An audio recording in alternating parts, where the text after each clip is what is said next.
I want you to meet a cop, or at least a former cop, and that's where the story gets fun. This is veteran officer Aaron Paul Nichols. You can see a photo of him right here. He is the worst for a lot of different reasons. It has nothing to do with his willingness to wear a jaunty, bold purple shirt. No, he's a terrible guy who got exposed for some truly awful social media posts. And thankfully, he's not a cop anymore. There was an announcement of an investigation into his social media activity. And rather than meet with the investigators, he bounced. He was just gone. I'm resigning. And so that resignation came shortly after the department announced an investigation. And by the way, thank you to the Anonymous Comrades Collective. This is a group of anti-fascist researchers who helped to track down his different accounts on a number of different sites. So I want to jump ahead to some of the things that he actually said. Once these researchers were able to identify that it was him, his resignation kind of proves that they were right. So some of the things he said include, when I seize power, hate crimes will be encouraged. So that sucks for a cop. We know that Republicans love to mock the idea that crimes should or could be classified as hate crimes, but encouraging more of them, terrible position to have. I have metal stamps.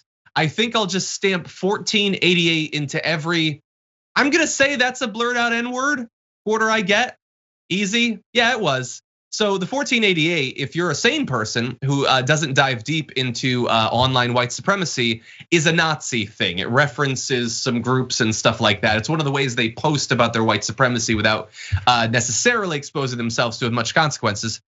He then goes on to say, blank ruin everything, again, N-word. Even if it's white doing the stealing, they're likely selling the meat to black run restaurants or trading it to N-words for dope, real talk. By the way, he was a cop up until very recently in an area that was 20% black. So he probably had many run-ins with black people who needed him to be the authority figure. We give them respect. He's supposed to do his job. Instead, he's talking about branding black people, them being culpable even for crimes that white people commit. So thankfully, consequences. Justice in America, Brett, he has resigned, but only after horrible details were released, and there's more where that came from. I don't think he knows what real talk means. Usually you say something that makes sense and is true and is accurate, and then you say real talk. But in this situation, he is just making stuff up, insane things that, yeah, alleviate the guilt of a white person so you could find a way to blame it on a black person. And he just says real talk. Like, you have to do real talk before you say real talk. You can't just declare the most ridiculous thing anyone's ever heard, real talk, by just saying the words after it. I mean, it's a thing that people do. Thankfully, he's not getting away with it. So here's the thing, he obviously really hates black people, but are you gonna be surprised to find out he's not a fan of Jewish Americans either? He said this, I'll say it in English. I am a supporter of as many Holocausts as it takes to cleanse this world of Talmudic influence. As many Holocausts as it takes. And he goes on to say, if I found a genie and I had one wish, the Jews would be a distant memory in 72 hours. So if he had a genie, he would wish to remove Jewish people. He would give them a few days, I guess, Brett. This is absolutely insane. I feel like he's in a weird negotiation. Like, how many Holocausts would it take?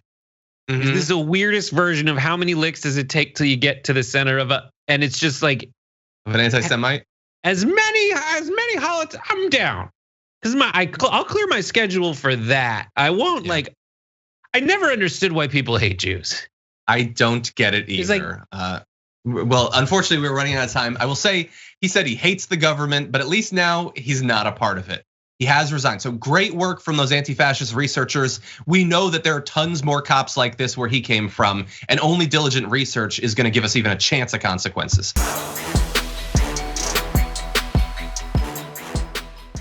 For more political news, breakdowns, interviews, stories of activism, and me trying my hardest to care about the occasional big celebrity news story, subscribe to our YouTube channel at youtube.com/The Damage Report.